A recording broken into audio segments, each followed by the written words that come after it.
როდესაც ვართ ისეთ მოცემულობაში, რომელიც ძალიან ახალია, არ ვიცი და არ გვაქვს გამოცდილება მსგავს გამღიზიანებლებს, გამოწვევებს, როგორ უნდა ვუპასუხოთ და შესაბამისად ვართ დაძაბულები. ჩვენს თავს ამ ამოცანას დაუსახავთ, ეს ჩვენი კონტროლის მიღმა არის, ხო? ეს კიდევ უფრო გაამძაფრებს აი ამ ნეგატიური ემოციების ჭაობში ჩვენი ჩაფულის შესაძლებლობას. რაღაცა რო არ მინდა, ანუ რაღაცა მინდა ამის საპირისპიროდ. და აი ეს უნდა გავაცნობიეროთ, ფოკუსი გადავიტანოთ მიზანზე, ფოკუსი გადავიტანოთ მისწრაფებაზე, სურვილზე, ჩვენი ფსიქიკა უფრო მძაფრად აღიქვავს რაღაცა ნეგატიურ ემოციებს, იმიტომ რომ აი ესეთ გარემოში ვართ, ემოციური გადაწყვეტილება რაღაცა კონკრეტულ ქმედებების კასკადს იწვევს ხოლმე ჩვენში და გონია რომ ეს მოქმედებებით ვანეიტრალებთ.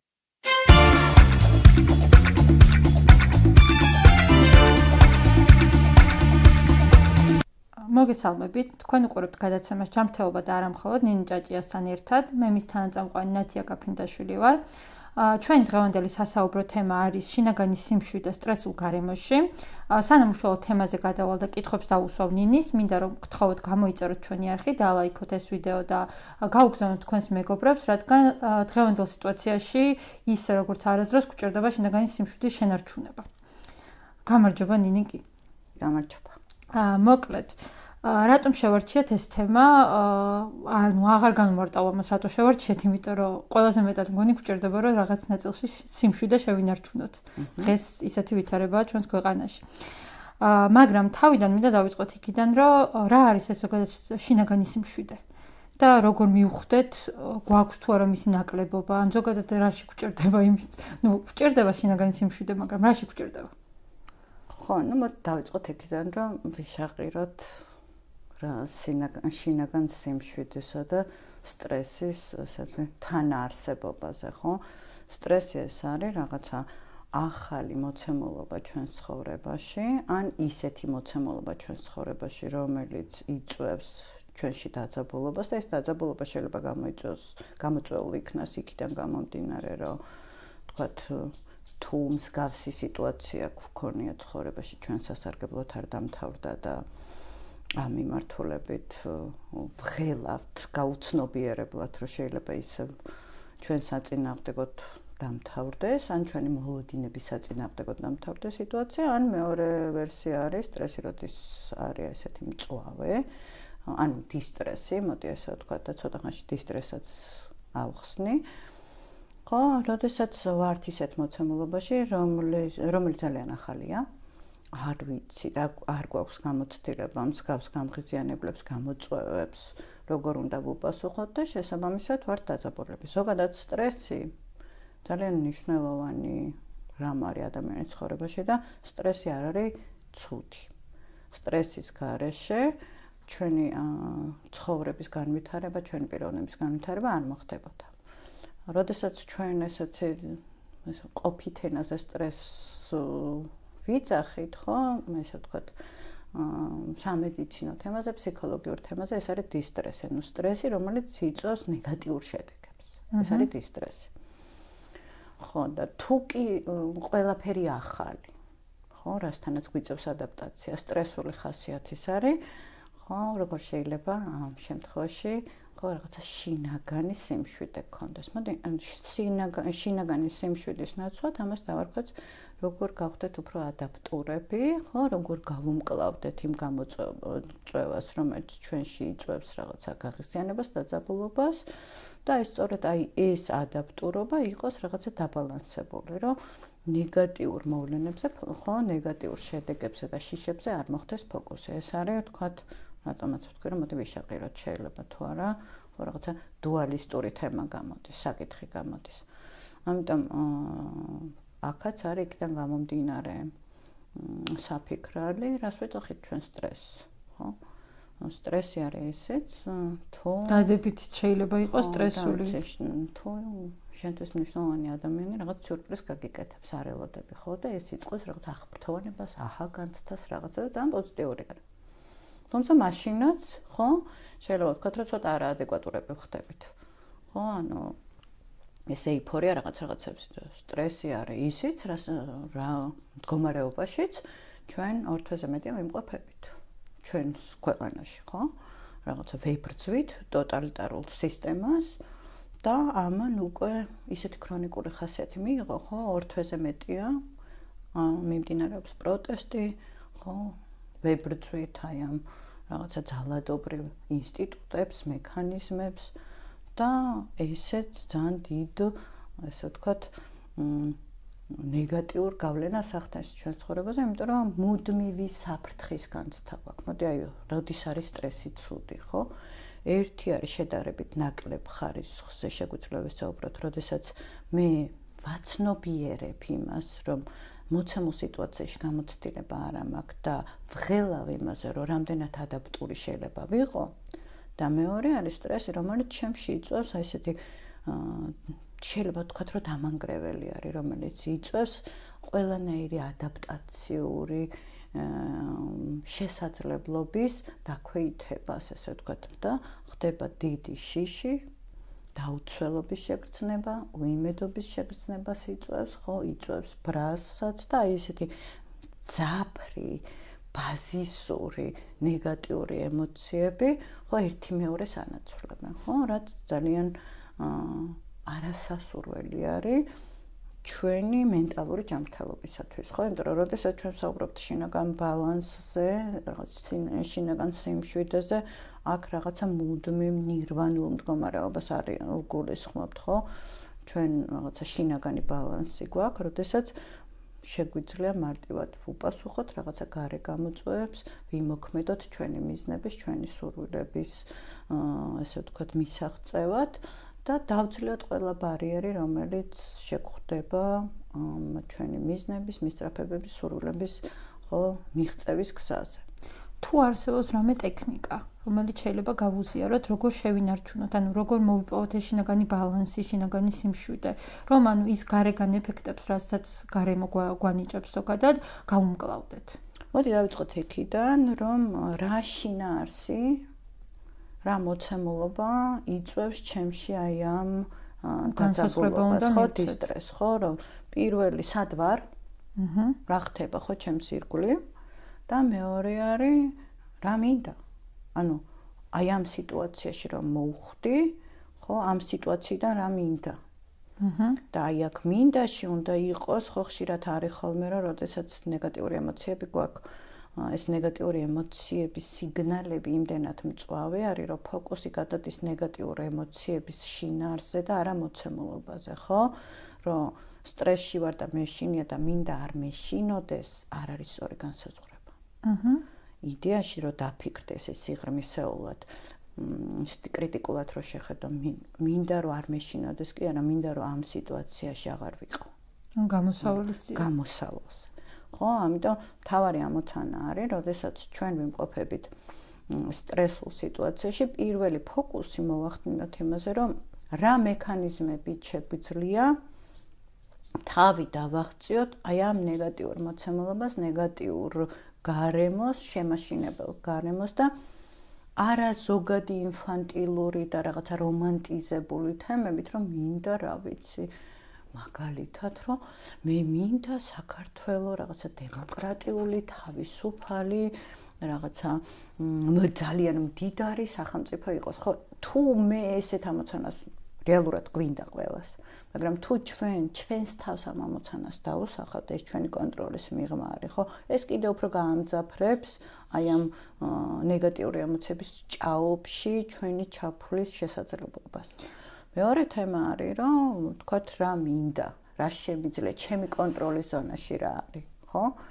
რომ მე უნდა ვაცნობიერებდე, რომ შეიძლება რაღაცა სინერგია, რაღაცა მიზნისკენ მიმავალ გზაზე გვჭირდება, ანუ რაღაცა ტიპის ერთობა გვჭირდება და რა ტიპის ერთობები გვჭირდება და რა გზაზე უნდა წავიდეთ, ანუ აი ესეთი საბოლოო წერტილი რა არის, სად უნდა მივიდეთ, ხო, რომ ქმედებისთვის არ იყოს და ქმედება იყოს მიზნისთვის და აი ამ საერთო, ვთქვათ, თუ ჩვენ სიტუაციას განვიხილავთ, ან თუ მარტო მე მეხება ამ მოცემულობიდან ჩემი კონტროლის ზონაში რა, მე რა შემიძლია გავაკეთო იმისათვის, რომ თავი დავაღწიო ამ სიტუაციას. აქ არ არის საუბარი, რომ რაღაცა იდეალისტური და რაღაცა პოლარულ განწყობას ვითხოვდე. თუნდაც ის, რომ ოდნავ გავაუმჯობესო ჩემი შინაგანი მდგომარეობა, ჩემი ადაპტაციური უნარები. იმიტომ რომ ხშირად არის, რომ ჩვენ სულ სწრაფები ვართ და ძალიან გვინდა ხოლმე, რომ არა, ეხლავე მინდა ყველაფერი. ხო? ეს არასწორი მიზნების ფორმულირება, არასწორი ამოცანების დაყენება რეალურად ქრონიკული სტრესული სიტუაციის არსებობას ხელს უწყობს. ანუ ნახე, კითხვა დავსვათ, ანუ რა იწვევს ჩვენ სტრესს და ამ სტრესში როგორ მოვახდენ ადაპტაციას, ხო? რეალურად ეგ არის. და შემდეგ უკვე ამის რა მახსიანებს? ანუ რაღაც არ მომწონს. ხო. ხო? არ მომწონს, რა ვიცი. შეიძლება იყოს, რომ მე არ მომწონს, შენ რომ ეს ხუთი გახურავს. მეუხედავად იმისა, რომ ძალიან გიხდება, ხო, შეიძლება რომ არ მომწონდეს, ხო? და ანუ აი ეს არ უნდა განვაზაგოთ, რომ მე არ მომწონს ნათია. ხო, არ მომწონს რომ და მე რა შემიძლია გავაკეთო, რომ ხუთი მოიხადო. ანუ ერთი არის შემიძლია დესტრუქციული ვიყო, მოვიდე მოგგლიჯო ეს ხუთი თავიდან და მეორე არის, ხო, ვიყო უფრო ეკოლოგიური, კონსტრუქციული და დავიწყო შენთან მოლაპარაკება, რომ ნათი ეს ხუთი რომ მოიხადო არ გინდა, ხო?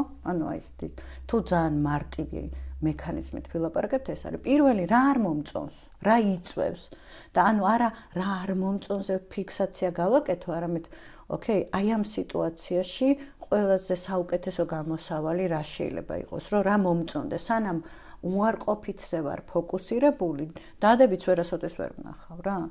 რა მინდა არ ნიშნავს იმას, რომ ჩამოგითვალო რა არ მინდა. რა არ მინდას რომ ჩამოგითვლი, ის არის ბროიქივენიანი, 0 წერტილი არის. და იდეაში ხო, ანუ ჩვენ თუ ჰარმონიზაციაზე და ბალანსებს საუბრობთ, არის რა მინდა?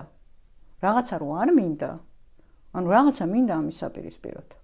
და აი ეს უნდა გავაცნობიეროთ, ფოკუსი გადავიტანოთ მიზანზე, ფოკუსი გადავიტანოთ მისწრაფებაზე, სურვილზე, ფოკუსი გადავიტანოთ იმაზე, რომ დავუსახოთ, ანუ აი ამ მიზნის მისაღწევად ჩემი კონტროლის მექანიზმი რა არის, იმიტომ რომ ხშირად არის, რომ ბევრ რაღაცას ჩვენ ვერ ვაკონტროლებთ, მაგრამ რაღაცნაირად უკონტროლო შინაარსების შემოტანა შეგვიძლია ჩვენი კონტროლის ზონაში. მაგალითად, ისე მოდი ხუთის მაგალითი ავიღოთ, ხო? რაც მარტივი არის. მე იყვენ გადაეკიდა ამის ხუთს ვარ და შენ იცი რომ მე ძალიან მომწონს შენი ხუთი, ხო? ხო და არ მომწონ, არ მინდა რომ ხუთი გეხუროს. ხო, ამას ვიწავთ. და ანუ ნათიას არ უნდა ეხუროს ხუთი, ჩემი კონტროლის ზონაში არ არის. ხო? შენი თავია, შენი ქუდია, შენი სხეულია. შენი გადაწყვეტილება. ხო? შენი გადაწყვეტილება არის. აქ როგორ შეიძლება ვიყო ესე ვთქვათ, უფრო კონსტრუქციული, უფრო ეკოლოგიური და ანუ უფრო არაძალადობრივი, ხო? იმიტომ რომ თუ ეს, ანუ ჩემი კონტროლს მიღმა არის შენი სხეული, შენი თავი, შენი ქუდი, შენი გადაწყვეტილებაც, რა მრჩება რომ ვიყო ძალიან ძალადობრივი, აგრესიული, манипуляციური, ხო? აი ეს მოვედი ქუდი, წაგართვი და გადავაგდე, ძალადობაა. ამიტომ ამ მიმართებაში შემიძლია ესეთ რაღაცა დავუსვა ჩემ თავს შეკითხვა. მე რა შემიძლია გავაკეთო იმისათვის, რომ ნათემ ქუდი მოიხადოს?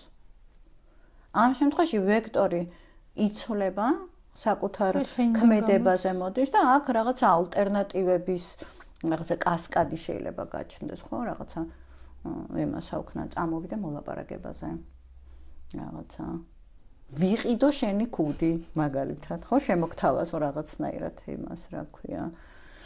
რაღაცა დაგისახელო მიზეზი, რატომ ჯობია რომ ეხლა აქ ქუდი, ხო, ბევრი ვერსია არის. იმიტომ რომ აქ მეჩნდება. ანუ არა ის რომ ზოგადად ვერდიქტი არ მინდა ეს. მე რა შემიძლია გავაკეთო ამ მიმართულებით. რომ მე რო არ მინდა ის და მინდა მივიღო, რაც მე მინდა. ხო, და საბოლოო ჯამში რა მინდა? ანუ ქუდის მოშორება მინდა. თუ რაღაცა ნათია სხვანაირი იერსახის მიღება მინდა. ანუ ესეც გასაცნობიერებელი მაქვს. რატო არ მინდა ეს ქუდი, რაში მიშლის მე? ან შინაგანი საუბრები საკუთარ თავთან ისე. მოდი ამას საუბარი არ არის, ამას ქვია, მოდი ანალიზი, ხო? ძალიან რთულია ჩვენი სურვილების დადგენა ხოლმე, განსაკუთრებით როდესაც ქრონიკულ სტრესულ სიტუაციაში ვიმყოფებით და ჩვენ ყველანი ჩვენი საზოგადოება დღეს ქრონიკულ სტრესულ სიტუაციაში ვიმყოფებით, შესაბამისად აი აქ მნიშვნელოვანი არის, რომ აი ეს რა მინდა, რატომ მინდა, რას მაძლევს ეს და ეს ჩემი ნდობა როგორ იმოქმედებს ჩემს ცხოვრებაზე, ხო? ხო, ანუ დასაწყისშიც ამბობდი იმას, რომ სტრესი ამ შემთხვევაში ჩვენთან უფრო გამძაბრებულია ამ შემთხვევაში ნეგატიური სტრესი, თორემ სტრესი შეიძლება იყოს პოზიტიური ხასიათისაც. ამიტომ, როდესაც გარემო კიდევ უფრო დამატებით ნეგატიურ სტრესს გიმატებს, საკუთარ თავთან ანალიზი კიდევ უფრო მეტად უნდა შემოიტანოს შენს ყოველდღიურობაში, ხო? მოდი ესე ვქნათ, ჩვენს ყოველდღიურ ცხოვრებაში, სადაც ჩვენ ვართ ტოტალიტარული სისტემის მსხვერპლები და ის უნდა ვაღიაროთ, რომ ეხლა ჩვენ ვართ მსხვერპლები ამ მიმართულებით, მიუხედავად იმისა, რომ მსხვერპლი ნეგატიური იმით არა, ემოციურად ვართ, იმიტომ რომ განვიცდით ნეგატიურ ემოციებს, დავანებოთ, რომ ვიღაცა შეიძლება შემეწინააღმდეგოს, რომ მე სულ არ მაქვს უიმედობა, მე სულ არ ვარ სასოწარკვეთილი, ბრაზიც თემა არის, ხო, ნეგატიური ემოცია არის, სევდაც გვაქვს, იმიტომ რომ ჩვენს თანამებრძოლებს ავიწროებენ, ხო, ჩვენ თუ არა და მე რაღაცა დანაშაულის შეგრძნებაც შეიძლება გაჩნდეს, რომ იმას თუ ავიწროებენ, ხო, და მე არ მავიწროებენ, ესეც ამანაც შეიძლება გამოიწვიოს დანაშაულს, რომ რაღაცა მე საკმარისად კარგი არა ვარ, ხო, რაღაცა. ამიტომ ამ მიმართებაში ჩვენ უნდა ვიცოდეთ, რომ ჩვენი ფსიქიკა უფრო მძაფრად აღიქვავს რაღაცა ნეგატიურ ემოციებს, იმიტომ რომ აი ესეთ გარემოში ვართ და ამიტომ აქ უფრო მნიშვნელოვანი არის, რომ კონკრეტულად გავიაზროთ რა იწვევს ამ ნეგატიურ ემოციებს, იმიტომ რომ ემოციები ერთი-მეორეში გადადის და შინ არსებიც იცვლება რა. რომ მე შეიძლება შენი ქუდი კი არ მაღიზიანებ, ზოგადად გაღიზიანებული ვარ ძალიან რა და ეხლა რაღაცა ცუდად მომხდა შენი ქუდი თვალში რა და მინდა რომ ამ ქუდს დავაბრალო რაღაცა, ხო? და ამ მიმართებაში, როდესაც მე ამას ვაღიზიანებს, რომ ვაანალიზებ, ხო, რაღაცა კონტროლის მექანიზმს ვიბრუნებ, იმიტომ რომ ყველაზე დამანგრეველი რაც სტრესს აქვს, არის ის, რომ იწვევს, ხო, აი თითქოს ჩვენი კონტროლის მიღმა არის ყველაფერი და აი ამ უსუსურობის, უიმედობის, სასოწარკვეთის, სევდის განცდებს იწვევს, რაც ფაქტობრივად მოქმედების არეალებს გვიზღუდავს. აი ერთ-ორ წინადადებაში ახლა მინდა რომ დასასრულისკენ წავიდეთ. რო დიდი გადაცემა არ გამოგვივიდეს და ერთ-ორ წინადადებაში ჩამოვაყალიბოთ, რომ ანუ რეალურად გამოდის ის, რომ კითხვების დასმა საკუთარ თავთან და ნებისმიერი სტრესული გარემოს საკუთარ ფოკუსზე გადმოტანა გაძლევს იმის შესაძლებლობას, რომ სტრესულ გარემოში ადაპტირდა და შინაგანი ბალანსი შეინარჩუნა. მოდი ესე ვთქვათ, რომ მიზნების იდენტიფიცირება, რომელიც ყველაზე რთული არის სტრესულ სიტუაციაში, სურვილების, მისწრაფებების იდენტიფიცირება, გააზრება კონკრეტულად და ამ მიზნებისაკენ, სურვილებისაკენ და მისწრაფებებისაკენ გზების დანახვა არის ამ სიტუაციაში ერთ-ერთი გადამწყვეტი ფაქტორი და ამას როგორ ვაკეთებ, ხო, ანუ აქ და ამჟამად გამოვდივარ, ანუ ზოგადად არ ვსაუბრობ, კონკრეტულად აი ეხლა, ხო, ამ ზოგადად ტოტალიტარულ სისტემაში ვარ, ძალადობაში ვარ, არ მომწონს რომ ამას ეხლა კონკრეტულად, როდესაც აი ესეთი პიკურად განვიცდი, ეხლა როდესაც ვაფიქსირებ იმას, რომ ცუდად ვარ და არ მომწონს რაღაცა, აი ეხლა რა არ მომწონს. რა მინდა ამის საპირისპიროდ და რა შემიძლია რომ გავაკეთო, ხო? და როდესაც ისიც უნდა ვიცოდეთ, რომ ანუ როდესაც სტრესულ სიტუაციაში ვართ, ხო, ეს ემოციური ფონი აწეულიანი, ამიტომ საკუთარ თავს უნდა ვაცადოთ, რომ აი ესეთი ემოციური, სპონტანური, აფექტური რეაქციები არ გქონდეს და ამისთვისაც მზად უნდა ვიყოთ და იქ არსებობს მილიონი სუნთქვითი ვარჯიშები, სარელაქსაციო ვარჯიშები. ისეთი დამიწების ტექნიკები, ხო, გრაუნდინგის ტექნიკებს რო ეძახეთ, რომელიც რომელთა მთავარი ამოცანიც არის, რომ აქ და ამჟამად გადმოგიყვანოს და აი ეს შენს ხელში არსებული კორტიზოლი ცოტა დაიწიოს, ხო? ამ მიმართულებით. ეს არის ესე ვთქვათ მოკლედ. კი ბატონო, ანუ რეალურად ისე მივდივართ იქამდე, რომ ანუ ნებისმიერი გარემო ფაქტორი საკუთარ თავამდე უნდა დავიტანოთ და საკუთარ თავს დაუსვათ კითხვა, მე რა შემიძლია ამ სტრესიდან გამოსვლაში. და შესაბამისად თუ ამ კითხვას და რას ვითხოვე, ხო, რა მინდა, ხო? ანუ თუ საკუთარ თავს ამ კითხვებს დაუსვავ, ნებისმიერ სტრესულ სიტუაციაშიც კი შეგიძლია შინაგანი ბალანსის მოპოვება. ხო, იმიტომ რომ აქ მნიშვნელოვანი არის, რომ ხშირად ემოციური გადაწყვეტილება რაღაცა კონკრეტულ ქმედებების კასკადს იწვევს ხოლმე ჩვენში და გონია რომ ეს მოქმედებებით ვანეიტრალებ და ქმედებისთვის კიდევ უფრო დამანგრეველი შეიძლება იყოს საბოლოო ჯამში, ხო? იგივე საპროტესტო აქციაზე რომ მივდივარ, ანუ არ უნდა შემოვიფარგლო, რომ არ ამ საპროტესტო აქციაზე ყოველთვის უნდა მახსოვდეს რა მიზნით მივდივარ, რა მიზანს ემსახურება ეს და აი აქ მიზნიდან გამომდინარე, ხო, დავგეგმო ჩემი აქტივობები. მადლობა ნინი, მგონი საინტერესო ეპიზოდი გამოვა და რაღაც კითხვებს მაინც გამოიჩენს აუდიტორიაშიც. თქვენ მოგიწოდებთ რომ აუცილებლად გამოიწეროთ ჩვენი არხი და ლაიქოთ ვიდეო, კომენტარებში დაგვიწეროთ თუნდაც ამ თემის გარშემო კიდე რა საკითხი არის ისეთი რომელიც გაინტერესებთ დამატებით და შევეცდებით რომ კიდე დამატებით ჩაგიწეროთ. ჩვენ კი მომავალ ეპიზოდამდე დაგემშვიდობებით, ნახვამდის. დროებით.